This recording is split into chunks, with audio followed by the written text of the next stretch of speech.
Hey, today we're going to take a look at exponential and logarithmic equations. So let's just recall a couple of very important points.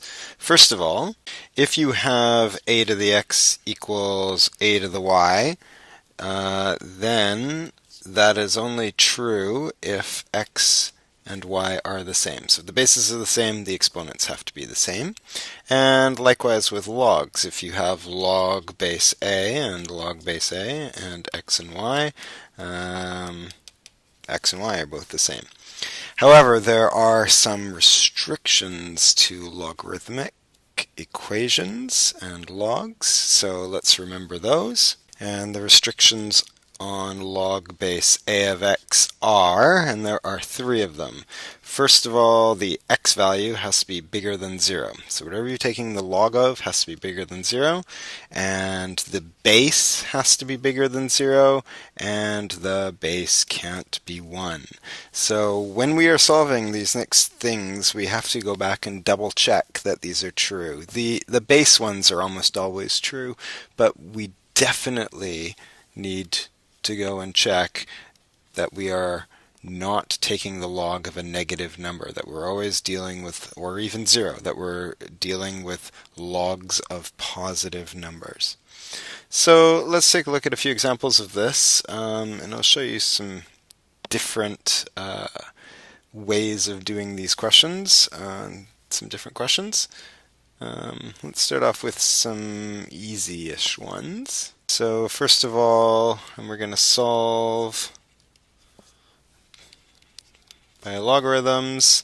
Let's take a look at if you have 2 to the x is equal to 32. Now some of you might just know the answer, so that's fine. X is equal to whatever. But if you don't know the answer, then you have to start logging things. And just like with any other equation solving, whatever you do to one side, you do to the other side. So if you log the left-hand side of this equation, you also have to log the right-hand side. And if you unlog things, so if you imagine the forestry in BC, if you log one side, you have to log the other side to keep everybody happy. So, the balance has to be there. It's kind of weird to unlog something, I guess, like replant one side of a valley, you have to replant the other side of the valley. Whatever you do to one side of an equation, though, you have to redo to the other, you have to do to the other side of the equation. So just make sure when you're working through these things that, that you do that. Now, when you log, you are allowed to pick whatever base you want, and sometimes there's better choices than others. 10 is usually a pretty good choice because your calculator can deal in base 10. In calculus, ln might be a really good choice because it's easy to integrate and differentiate. But right now, we want to be really careful on what bases we pick because it can really make the question a lot easier. For instance, if you pick base 2 for this one, then applying some log rules, so when I have this exponent here, it can come down, and I get log base 2 of 2, and on this side I get log base 2 of 32. Well, this part here is equal to 1. 2 to what power is 2? Well, 1, so this is just 1x, and on this side 32 is 2 to what power is 32? Well, it's 2 to the 5th. So I kind of cheated because I basically have to answer 2 to what power is 32 to answer that one step. But I did use logs, and I did choose a nice base for it. Of course, if I have a question where I essentially have to use logs to solve it. 3 to what power is 10? Well, 3 squared is 9, 3 cubed is 27, so it's like 2 point something. It's kind of hard for me just to estimate or guess what the answer is going to be.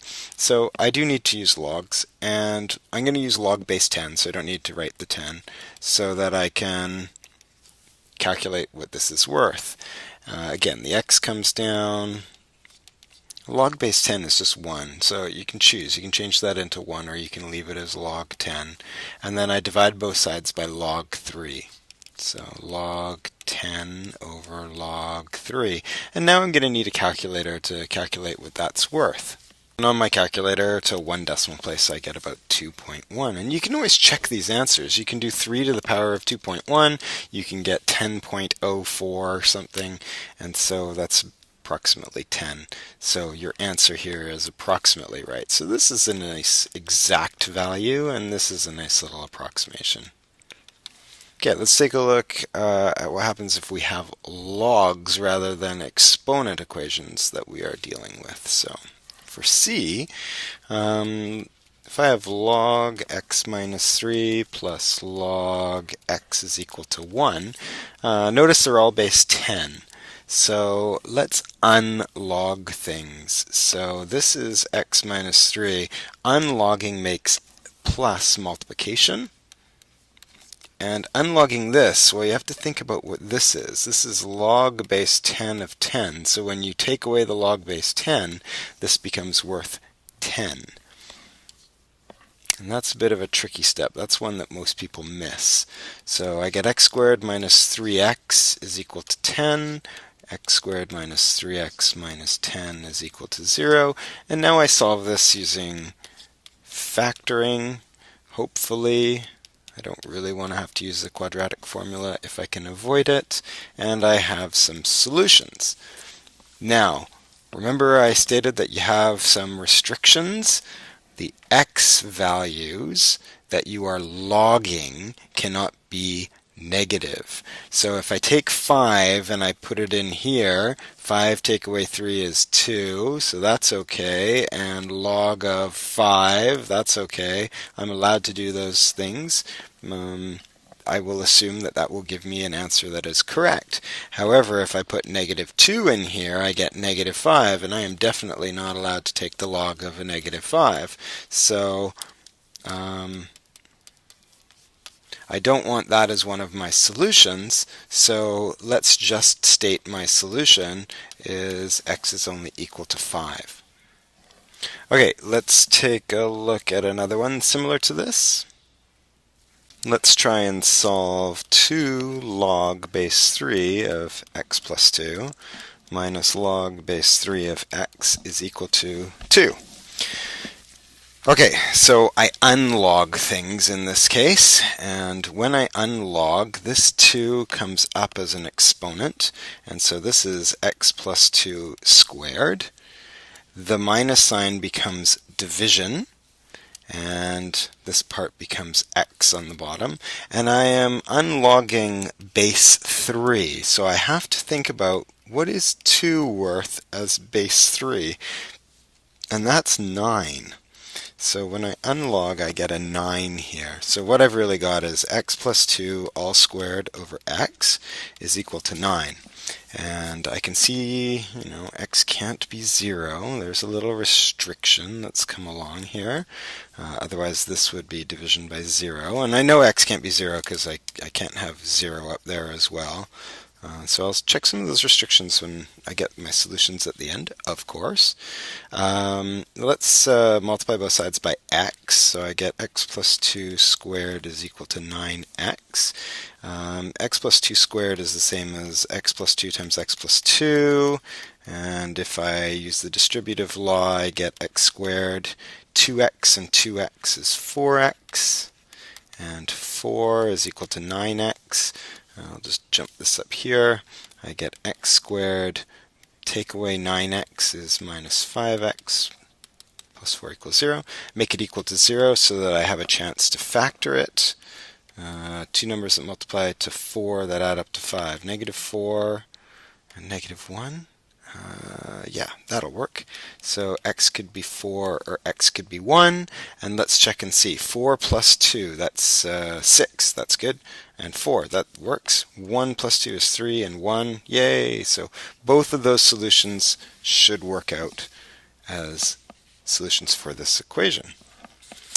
Okay, let's jump back to one other exponent one, and then I think we are done this.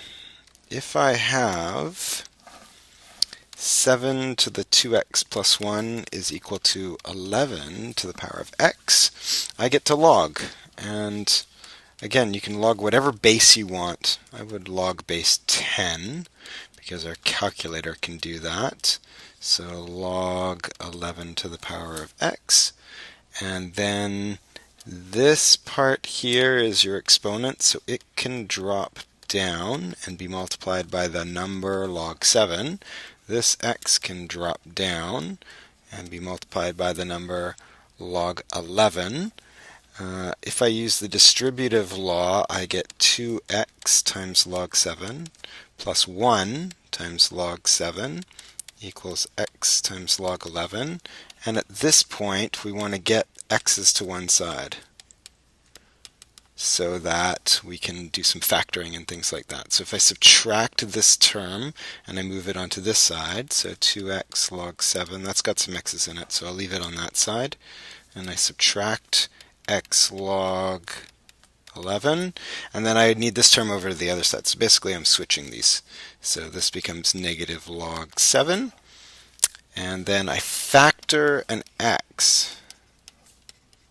So factor out an x, I'd have 2 log 7 minus log 11, and negative log 7 on this side. And give myself a little bit more room here. I get x by itself by taking negative log 7 and dividing it by, and make sure you use brackets, certainly when you put it into your calculator. So there's your exact answer. Now, it's kind of a messy exact answer, but that's the exact answer. And if you want to know what an estimate of that is, simply get your calculator out and plug all those things in. And I would do that right now. Like, you can watch me just write a number down on the screen, but to be able to actually put that into your calculator does take a little bit of a skill. So pause the video and see if you can do that. I got about negative 1.3. And again, you can check these by just going back to the beginning and seeing if 7 times 2 to the negative 1.3 plus 1 is, and it won't be exactly the same, but it'll be pretty close, is equal to this side here. And let me just do that really quick. This side's about 0.44, and this side's about 0.44, and that's a nice little check. Okay, so got our solutions, an exact and an estimate, or an approximation, and that's all for today.